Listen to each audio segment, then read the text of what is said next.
Salamat po sa lahat ng bumubuo ng 50th MMFF. Ang sarap sa pakiramdam. Espantaho team, para sa ating lahat to.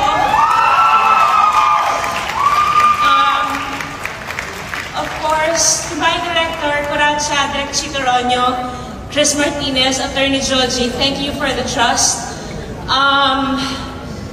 Hindi ko magagawa itong trabaho to. Sandali, nababatter ako sa malaking pera na sayang naman ang gown ko. May bewang ako ngayon, pagbigyan niyo na ako.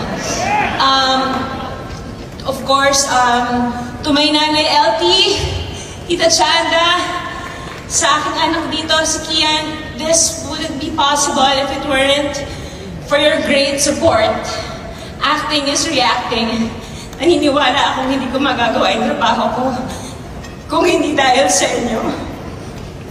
Sa lahat po ng kasama sa MMFF, sa 10 napakagagandang pelikula, doon pa lang panalo na tayong lahat.